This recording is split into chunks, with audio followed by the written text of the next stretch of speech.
दोस्तों एक बार फिर से हमारे यूट्यूब चैनल विद्यांशु गुरुकुल स्वागत है।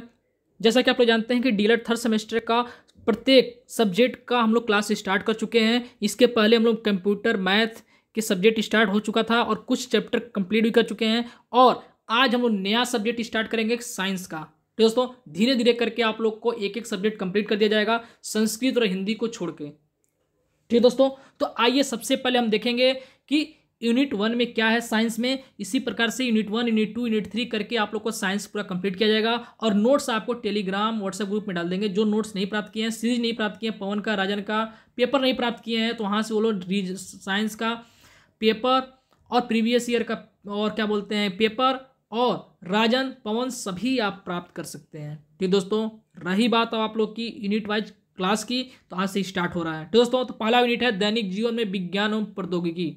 मतलब दैनिक जीवन में विज्ञान का क्या उपयोग है, क्या महत्वपूर्ण है, सभी के बारे में चर्चा किया जाएगा और टॉपिक वाइज पढ़ते जाएंगे। ठीक दोस्तों, तो पहला है आधुनिक युग विज्ञान का युग क्यों कहा गया है। इसके बारे में बताया गया है कि आधुनिक युग को विज्ञान का युग कहा जाता है क्योंकि मानव जीवन का शायद ऐसा ही कोई क्षेत्र होगा जहाँ पर विज्ञान का प्रभाव छूटा हो, यानी विज्ञान का हर जगह प्रभाव है। इसीलिए बताया गया कि आधुनिक युग विज्ञान का युग कहा जाता है। जो इस प्रेजेंट टाइम में जो चल रहा है, इसमें क्या है, नए नए टेक्निक यूज कर रहे हैं, नए नए मशीन यूज कर रहे हैं, नए नए उर्वरक यूज कर रहे हैं, जिससे कृषि के क्षेत्र में बढ़ावा मिला है और टेक्नोलॉजी के आईटी के क्षेत्र में बढ़ावा मिला है। इन सब का यूज करके किया गया है। दोस्तों अगला टॉपिक क्या है कि भौतिक विज्ञान में होने वाले क्या कर रहा है, भौतिक विज्ञान में होने वाले जिस प्रगति से आज युग में प्रभावित किया जाता है उसका विस्तार पूर्वक विवरण करिए। तो कृषि के क्षेत्र में कोई भी लिख सकता है कि उर्वरक की क्षमता बढ़ानी है और बढ़ाते समय क्या करना है, उसमें अच्छे अच्छे मशीन यूज करें, अच्छे अच्छे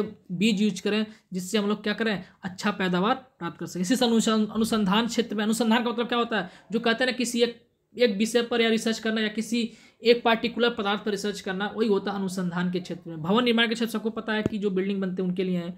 स्वास्थ्य के क्षेत्र में जो मतलब आपका हेल्थ का प्रॉब्लम होता है उसके लिए है। परिवहन सबको पता है कि रोड में जो गाड़ियाँ चलती है। संचार मतलब जो आपको हम बातें करते हैं फ़ोन उनसे, उसके लिए है। जल संसाधन आपको सबको पता है सब बातें। ठीक दोस्तों, तो अपने आप बना के भी लिख सकते हैं। ठीक दोस्तों, साइंस में देखिए आपको बनाना नहीं है, बस जो बनाने का क्वेश्चन आपको पता चल जाएगा कि हाँ डायरेक्ट क्या लिखना है और बनाने वाला क्वेश्चन क्या है। दोस्तों ऐसे क्वेश्चन बहुत कम आते हैं, लेकिन आप लोगों को समझाने के लिए बता दे रहा हूँ स्पीड तेज करके। ठीक दोस्तों, कृषि के क्षेत्र में विज्ञान प्रौद्योगिकी का क्या योगदान है। तो भारत एक कृषि प्रधान देश है। देखिए लिखा हुआ भारत क्या है, भारत एक कृषि प्रधान देश है। कृषि भारतीय अर्थव्यवस्था की रीढ़ होती है। दोस्तों कृषि और उच्च उपज देने वाली किस्मों की बीज, मुख्य रूप से गेहूं के बेहतर तरीके का परिचय और कृषि उत्पादन में उल्लेखनीय सुधार हुआ है।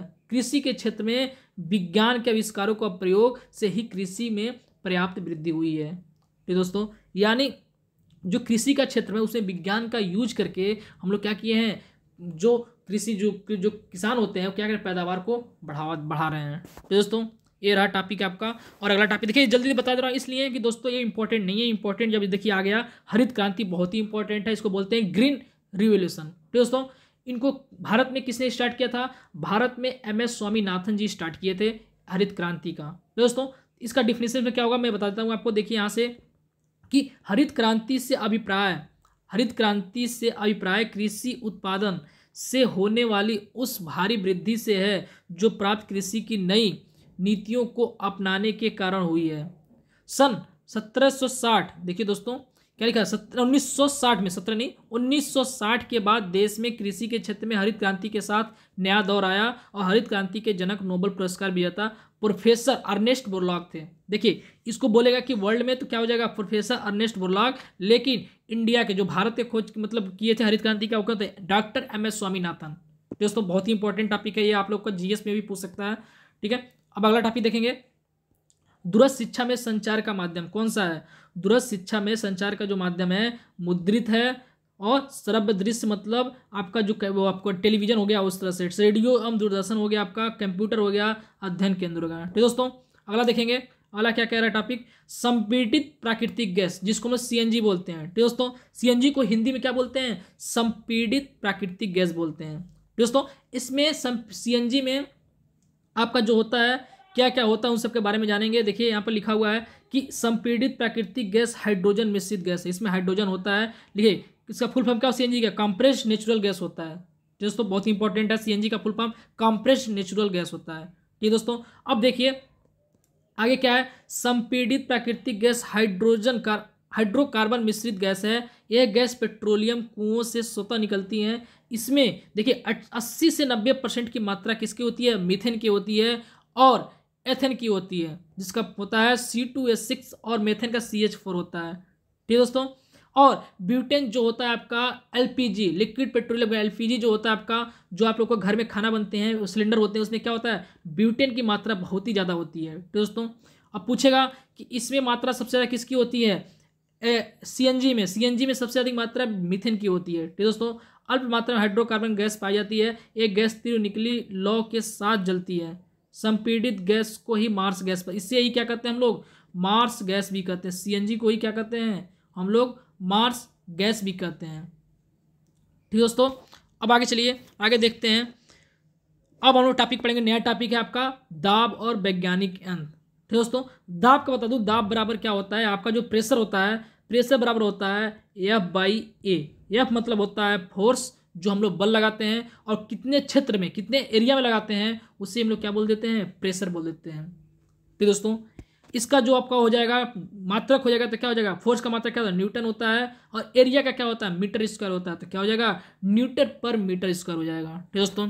ये रहा आपका क्या हो जाएगा, प्रेशर हो जाएगा। अब इसका हम लोग डिफिनीशन से पढ़ेंगे तो क्या करेंगे, पृथ्वी चारों तरफ से, देखिए पृथ्वी क्या हो जाएगा, पृथ्वी चारों तरफ से वायु से घिरी हुई है। पृथ्वी के चारों ओर वायु, यह वातावरण वायुमंडली कहलाता है। वायुमंडली पृथ्वी का लगभग 100 किलोमीटर की ऊंचाई तक फैला हुआ है। 100 किलोमीटर ऊंचाई तक फैला हुआ है। वायुमंडल के कारण पृथ्वी की सतह पर जो दाब लगता है उससे ही क्या कहते हैं, वायुमंडलीय दाब कहते हैं। वायुमंडलीय दाब का मात्रक बैरोमीटर, देखिए बहुत ही इंपॉर्टेंट है। वायुमंडलीय दाब का मात्रक क्या होता है, बैरोमीटर। कोई बोलता है कि दाब को किससे मापते हैं, तो बैरोमीटर से मापते हैं। तो दोस्तों अब देखिए अगला क्या करे, दाब का मात्रक। अभी देखिए मैंने क्या बताया, दाब बराबर क्या होता है, देखिए दाब बराबर बल बटे क्षेत्रफल होता है, जिसको इंग्लिश में कहते हैं क्या, P/F/A। दोस्तों अभी बता दिया, इसको बताने की कोई जरूरत नहीं है, न्यूटन पर मीटर स्क्वायर होता है। दोस्तों एसआई पद्धति में क्या होता है, एसआई पद्धति पास्कल होता है। दाब का मात्रक कोई पूछेगा एसआई पद्धति में तो क्या हो जाएगा, पास्कल हो जाएगा। CGS पद्धति में पूछेगा तो डाइन पर सेंटीमीटर स्क्वायर हो जाएगा। तो दोस्तों अब आगे बढ़ जाएंगे, आगे देखेंगे। देखिए 1 newton metre square equal to क्या होता है, 10⁵ डाइन पर सेंटीमीटर स्क्वायर होता है।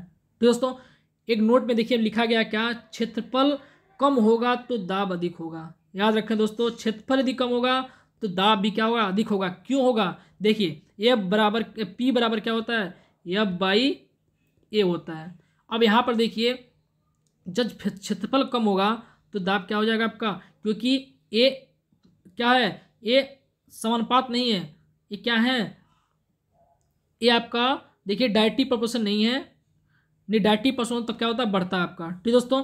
तो जो एरिया है आपका, एरिया आपका क्या है, यदि कम होगा तो दाब क्या हो जाएगा आपका, अधिक हो जाएगा। यदि एरिया आपका अधिक हो जाएगा, जब अधिक हो जाएगा, मान लीजिए फोर्स कितना है, 5 है, और एरिया आपका मान लीजिए 6 है, तो क्या हो जाएगा, दाब कम नहीं हो जाएगा। जब भाग देंगे 6 में तो 6×6 = 36, 6×7 = 42, तो 0.7 आ जाएगा। यदि इसका मान कम कर देंगे, 2 कर लेंगे, तो क्या हो जाएगा, 2×4, तो इसका मान बढ़ जाएगा। यही कहने का मतलब है कि यदि क्षेत्रफल कम होगा तो दाब अधिक होगा, क्षेत्रफल ज़्यादा होगा तो दाब क्या हो जाएगा, कम हो जाएगा। तो दोस्तों अगला टॉपिक देखेंगे। अगला टॉपिक क्या है, अगला है क्रिया प्रतिक्रिया के नियम। देखिए जो न्यूटन थे, न्यूटन ने 3 नियम दिए थे, जो उसमें से आपका 3 नियम है। पहला नियम होता है कि जो कोई वस्तु है किसी क्षेत्र पर एकदम से बाह्य बल न लगाया जाए, किसी वस्तु पर बाह्य बल न लगाया जाए, तो वो अपने वस्तु को क्या करेगा, हिला डुला नहीं सकता है, कहीं जा नहीं सकता है। तो दोस्तों दूसरा क्या था, F/m में जो रूल था आपका, मास और त्वरण के गुणनफल के बराबर होता था बल। ठीक दोस्तों। तीसरा जो था क्रिया प्रतिक्रिया के नियम, आप लोग पढ़ते होंगे, बहुत पहले पढ़े होंगे 6, 7, 8 में, कि क्रिया प्रतिक्रिया के नियम में क्या होता था कि जितना बल हम लोग धकेलते हैं उतना ही बल हमको वापस धकेलता है, तो उसे क्या कहते हैं, क्रिया प्रतिक्रिया के नियम। जैसे बंदूक से निकली गोली आपका था, उससे आप लोग का क्या, जितना स्पीड से जाता था उतना स्पीड से हमको मारता है। जैसे दीवार पर मार के हाथ मारते हैं तो क्या होता है, जितना सब बल मारते हैं उधर से भी उतना ही हमको धक्का मारता है। नाव में देखिए, नाव में भी ऐसे ही होता है। इस तरह से बहुत सारे आपके एग्जाम्पल हैं। आप लोग को डिफिनेशन बताते हैं क्या है, न्यूटन के तृतीय नियम को क्रिया प्रतिक्रिया करने। देखिए न्यूटन का बोला तृतीय नियम, पहला क्या था, बाह्य बल वाला, दूसरा क्या था, F/ma वाला, तीसरा है क्रिया प्रतिक्रिया। जो तृतीय नियम है क्रिया प्रतिक्रिया का नियम कहते हैं। न्यूटन के तृतीय नियम के अनुसार जब 2 पिंड परस्पर संपर्क में हो तो जिनका बल एक पिंड से दूसरे पिंड में लगाता है तो उतना ही बल दूसरा पिंड लगाता है, तो परंतु विपरीत दिशा में। देखिए जो बल हम लगाते हैं वही उस विपरीत दिशा में, उसी साइड से हमारा क्या होता है, दोबारा बल होता है। उसी को हम लोग क्या कहते हैं, क्रिया प्रतिक्रिया के नियम कहते हैं। ठीक दोस्तों, बहुत ही सिंपल है, आप लोग याद करने की जरूरत नहीं, आप समझेंगे तो अपने आप पढ़ लेंगे, एक बार नोट्स देख लेंगे ना तो आप लोग को याद हो जाएगा, और आप लोग एक बार प्रीवियस ईयर क्वेश्चन सॉल्व कर लेंगे तो आप लोग को पूरा साइंस रेडी हो जाएगा, आप लोग कोई दिक्कत नहीं आएगी। दोस्तों तो नोट में क्या है, न्यूटन के तृतीय नियम। देखिए नोट में क्या है, न्यूटन के तृतीय नियम को प्रतिकृति क्रिया के नाम से भी जाना जाता है, प्रतिकृति क्रिया के नाम से भी जाना जाता है। देखिए एग्जाम्पल क्या क्या है, इंपॉर्टेंट है इसीलिए इस टॉपिक को लिखा गया है। बंदूक से गोली चलाने वाली पीछे की ओर धक्का लगता है। देखिए मैं बोला ना, बंदूक से चलाने वाली गोली। और दूसरा, फुटबॉल को पैर से किक मारने पर पैर में भी चोट लगती है। देखिए दोस्तों यह भी देखिए दूसरा है कि जितना बल हम लगाएंगे फुटबॉल से उतने हमको पैर में चोट लगती है। रॉकेट, देखिए रॉकेट को उड़ाने में रॉकेट के इंजन के विपरीत थ्रस्ट के पैदा करती है। मतलब हमारा रॉकेट जब उड़ता है तो जितना ईंधन खर्चा करता है उतना क्या करता है, मतलब ईंधन उसके एक ईंधन होता है, रखने का जगह होता है रॉकेट में, उतना ही बल उधर लगता है। तो जितना ईंधन का खर्चा लगता है, मतलब जो ईंधन क्या होता है कंज्यूम करता है, उतना ही बाहर की तरफ करता है। जो आप लोग देखते होंगे कि आप लोग सफ़ेद सफ़ेद हो जाता है आकाश में, दोस्तों वही होता है। और आप लोग देखते होंगे क्रिकेट खेलते समय क्या करता है, जो बॉलर होता है बॉलिंग करता है, और जो विकेट कीपर होता है क्या करता है, अपने हाथ पीछे खींच लेता है। इसी का वो उदाहरण भी है दोस्तों। तो रॉकेट में उड़ने के सिद्धांत के संक्षेप में समझाइए। कई कई पूछ लेता है कि रॉकेट के उड़ने के सिद्धांत जो है किस प्रकार करता है, उसको समझाइए। तो क्या करता है, कौन सा काम करता है, न्यूटन के थर्ड नियम, क्रिया प्रतिक्रिया के नियम से ही रॉकेट का काम चलता है। ठीक दोस्तों, तो आंसर में क्या लिखेंगे कि रॉकेट एक प्रकार का वाहन है जिससे उड़ने का सिद्धांत न्यूटन के गति के तीसरे क्रिया प्रतिक्रिया के नियम पर आधारित है। तेज गति से गर्म वायु को पीछे, मैं बोला ना, तो जो वायु होता है, मतलब जो आकाश में देखते हैं सफेद सफेद, वही है, पीछे की ओर फेंकने का रॉकेट का आगे की दिशा में समान अनुपात का बल मिलता है। ठीक दोस्तों, तो रॉकेट के भीतर के एक कक्ष में ठोस, देखिए एक नीचे से बना होता है ईंधन रखने के लिए, ठोस या तरल ईंधन ऑक्सीजन की उपस्थिति में जलाया जाता है, जिससे उच्च दाब पर गैस उत्पन्न होती है। यह गैस पीछे की ओर क्या होती है, संक्रिय मुंह के अत्यंत वेग से क्या होती है, साथ बाहर निकलती हैं। ठीक दोस्तों, बाहर निकलती हैं। इसके फलस्वरूप जो प्रतिक्रिया उत्पन्न होती है और रॉकेट को तीव्र वेग से आगे की ओर ले जाती हैं। तो दोस्तों यही है आपकी क्रिया प्रतिक्रिया का नियम। ठीक दोस्तों, एक देखिए बहुत इंपॉर्टेंट है कि वायुमंडलीय दाब 10⁵ न्यूटन पर मीटर स्क्वायर होता है और एक बार में बराबर होता है। मतलब एक बार एक होता है, ये भी क्या होता है आपका दाब का मात्रक होता है। पास्कल भी इसी का मात्रक है। अब देखिए कि एक बार बराबर क्या होता है, 10⁵ न्यूटन पर मीटर स्क्वायर या पास्कल। अभी बोला ना पास्कल, देखिए यहाँ भी दिया हुआ है पास्कल। अब देखिए एक और क्वेश्चन आ गया, क्या कारण है कि किसी गुब्बारे को उससे वायु से हल्की गैस भरकर छोड़ने पर वो ऊपर की ओर उड़ने लगता है? क्या कारण है? देखिए इसमें लिखा है गुब्बारे, देखिए आंसर क्या हो जाएगा इसका कि गुब्बारे में हीलियम देखिए सबसे हल्की गैस बोला जाता है। किसको बोला जाता है? हीलियम को बोला जाता है। तो सबसे हल्की गैस होता है जो गुब्बारे में भरते हैं, जिसके कारण से क्या होता है, गुब्बारा हमारा छोड़ने पर हाथ से हीलियम गैस होती है और ऊपर भागने की कोशिश करती है, क्योंकि हल्की गैस क्या होती है, ऊपर उड़ने की कोशिश करती हैं। तो दोस्तों वही कारण है कि हीलियम गैस भरे होने के कारण, हल्के होने के कारण क्या करती है, गुब्बारे ऊपर उड़ने लगती हैं। दोस्तों इसमें क्या लिखा, गुब्बारे में हीलियम गैस की भरी जाती है, जिसका घनत्व वायु के घनत्व से कम होता है, इसीलिए गुब्बारा ऊपर उड़ने लगता है। देखिए इसमें भी बताया कि घनत्व क्या होता है, सबसे हल्की गैस भी माना जाता है, और इसका घनत्व जो होता है वायु होता है वायुमंडल में, उससे कम होता है, इसीलिए क्या होता है, गुब्बारे ऊपर उड़ने लगती हैं। तो दोस्तों अगला देखिए क्या कह रहा है, वायु दाब आरोपित करती है किन दिशाओं में, चारों दिशाओं में। देखिए दोस्तों चारों दिशाओं में करती है। ठीक है, अगला देखिए क्वेश्चन है कि दाब अधिक होता है, किस में अधिक होता है, बैठने पर, सोने पर, एक पैर पर खड़ा होने पर, बैठने पर। देखिए दोस्तों तो एक पैर पर जब आप खड़ा होंगे तो आपका दाब बहुत ज़्यादा लगेगा, पूरे बॉडी का जो भार होगा वो एक पैर पर आ जाएगा और भार आपका बढ़ जाता है। तो वही आंसर हो जाए सी ऑप्शन, एक पैर पर खड़ा होना। ठीक है, क्षेत्रफल कम होगा तो दाब, अभी फिर से बता दिया, यदि क्षेत्रफल कम होगा तो दाब अधिक होगा, क्षेत्रफल ज़्यादा होगा तो दाब का कम होगा। तो दोस्तों अब आगे पॉइंट पर चलते हैं। अगला पॉइंट देखिए, अगला है कि जीव जंतुओं को बाह्य एवं आंतरिक अंगों को कार्यों में विविधता। दोस्तों बहुत ही इंपॉर्टेंट टॉपिक है, आप लोग को फोर्थ सेमेस्टर में भी यही था, फोर्थ सेमेस्टर के टॉपिक है, इस थर्ड सेमेस्टर में दिया हुआ है। फोर्थ सेमेस्टर में एग्जाम में भी क्वेश्चन आया था, वहाँ से और यहाँ से सिमिलर है, कोई दिक्कत नहीं, यहाँ से पढ़ेंगे तो आप लोग का क्लियर हो जाएगा आपका फोर्थ सेमेस्टर भी।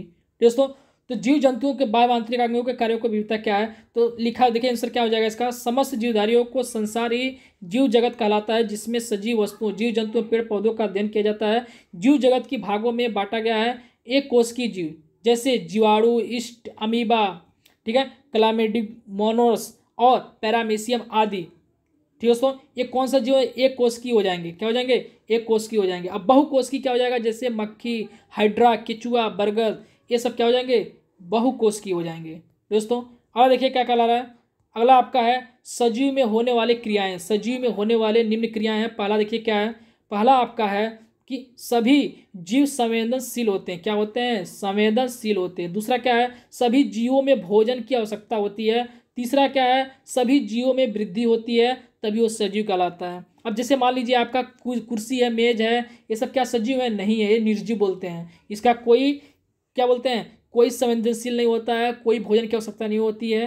दोस्तों चौथा देखिए, सभी जीव कोशिका में मिलकर बनते हैं, क्या होते हैं, सेल से मिलकर, इंग्लिश में बोलते हैं सेल, सेल से मिलकर बनी होती है या कोशिका से मिलकर बनी होती हैं। पांचवा है, कोशिका जीवधारी के शरीर की आधारभूत इकाई होती हैं। ठीक दोस्तों, देखिए दोस्तों मैं तो आप लोग को मैथ्स और कंप्यूटर स्पेशल पढ़ाने वाला था, लेकिन दोस्तों बहुत प्रशिक्षकों का सवाल, सब आप किसी तरह भी आप कोर्स कंप्लीट करा दीजिए, उसके बाद आप क्वेश्चन बस करवाइएगा और कुछ नहीं करना है। दोस्तों उन्हीं के बहुत सारे प्रशिक्षकों का सवाल आने के कारण मैं ये सब बता रहा हूँ आपको। आप लोग को बस एक बार आंसर देखिए, जो क्वेश्चन में लिखा हूँ उसको आंसर देखिए, और आप लोग प्रीवियस ईयर क्वेश्चन सॉल्व करिए, और उसी के साथ आप राजा न्याय एक सीरीज कोई ले लीजिए, उसी को पढ़िए, आपका पूरा सिलेबस कंप्लीट हो जाएगा थर्ड सेमेस्टर का, और आप लोग अच्छे मार्क्स गेन कर सकते हैं। तो दोस्तों जो प्राप्त नहीं कर रहे हैं, पीडीएफ प्राप्त नहीं कर पाए हैं, वो टेलीग्राम व्हाट्सएप ग्रुप मेरा ज्वाइन करें, विद्या इंस्टीट्यूट गोरखपुर, कहीं भी सर्च मार लीजिए आप लोग टेलीग्राम पर विद्या इंस्टीट्यूट गोरखपुर, वहाँ से मिल जाएगा, या फिर यूट्यूब पर सर्च मार लेंगे विद्या इंस्टीट्यूट गोरखपुर को, तो वहाँ पर आपको मिल जाएगा, वहाँ से आपको लिंक मिल जाएगा वीडियो के, किसी वीडियो के डिस्क्रिप्शन बॉक्स में जाकर वहाँ से आप लोग ज्वाइन भी कर सकते हैं। तो दोस्तों तो श्वसन क्रिया क्या है, मनुष्य एवं जंतुओं में नाक, श्वसन नली, श्वसन नलिकाएं एवं फेफड़े आदि होते हैं, क्या होते हैं, श्वसन की क्रिया होती हैं। देखिए आप लोग को एक चीज़ बता दूं, साइंस हम ज़्यादा टाइम नहीं लेंगे, आप लोग को जितना सिलेबस उतना ही सिलेबस बताएंगे, और इंपॉर्टेंट जो टॉपिक है उसी को लेकर चलना है। देखिए हम बहुत टाइम बर्बाद नहीं करेंगे आपका, ठीक दोस्तों, इसलिए हम टॉपिक जल्दी जल्दी स्टार्ट किए हैं, और 1-2 यूनिट आज पूरा कंप्लीट कर देंगे, तभी आप लोगों को समाप्त करें। देखिए 1 यूनिट हो चुका है, दूसरा यूनिट पढ़ रहे हैं हम लोग, दूसरा टॉपिक चल रहा है। जंतुओं में श्वसन क्रिया क्या होती है, देखिए जंतुओं में क्या होती है, मछली कहाँ से सांस लेते हैं, मछली सांस लेते हैं गलफड़े से, याद रखिए दोस्तों, बहुत इंपॉर्टेंट क्वेश्चन है। केचुआ कहाँ से लेते हैं, केचुआ त्वचा से द्वारा लेते हैं, ठीक है। तिलचट्टा, तितली, मक्खी कहाँ से लेते हैं, वायु नलिकाओं द्वारा, हम लोग क्या करते हैं, वायु नलिकाओं द्वारा लेते हैं। स्तनधारी जंतु क्या करते हैं, फेफड़ों द्वारा, स्तनधारी फेफड़ों द्वारा, ठीक है। मेढक किससे लेते हैं, जल में रहते हुए त्वचा और स्थल में रहते हुए फेफड़ों से लेते हैं। ठीक दोस्तों, अब देखेंगे अगला टॉपिक क्या है, प्रचलन अंग, प्रचलन अंग, ठीक है, कि हम लोग किस किस अंग से कैसे काम करते हैं उनके बारे में बताया गया है। दोस्तों इसमें देखिए क्या है, पहला क्या है, पहला आपका आने जाने के जंतु जिन जिन अंगों का उपयोग करते हैं उन्हें ही प्रचलन अंग कहते हैं।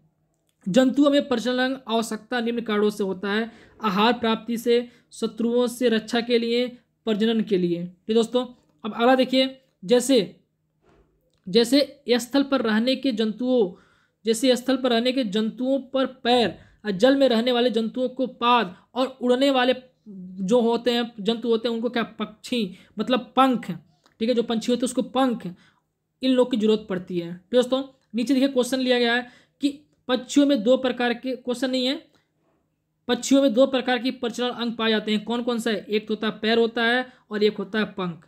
तो दोस्तों अब आगे देख लीजिएगा, आगे क्या कह रहा है, तंत्रिका तंत्र, तंत्रिका तंत्र क्या होता है इसके बारे में चर्चा किया जाएगा। ठीक दोस्तों, तो पहला देखिए क्या कह रहा है कि मनुष्य के शरीर में होने वाली समस्त क्रियाओं के नियमन और नियंत्रण करने वाले संस्थान को ही तंत्रिका तंत्र कहते हैं। ठीक है, इसके मुख्य रूप से 3 भाग होते हैं, पहला मस्तिष्क होता है, दूसरा रीढ़ रज्जु होता है, तीसरा क्या होता है, तंत्रिकाएं होते हैं। ठीक दोस्तों 3 होते हैं। और अब आता है आपका सिराएं, देखिए सिराएं जो होते हैं आपका, जैसे आप लोग का ब्लड होता है ना, तो ब्लड में आपका क्या होता है, धमनी होता है, सीरा होता है, तो वही उसमें से जो और मतलब जो अशुद्ध होते हैं उन्हीं को क्या कहते हैं, हम सिराएं कहते हैं, जो शुद्ध होते हैं उसे क्या कहते हैं, धमनी कहते हैं। ठीक है, इन सब के बारे में कल पढ़ा जाएगा, और आप लोग का लगभग 2 चैप्टर कंप्लीट होने वाले, 2 यूनिट, और इसी तरह से आप लोग को 2-2 यूनिट करके आप लोग का साइंस भी कंप्लीट कर लिया जाएगा।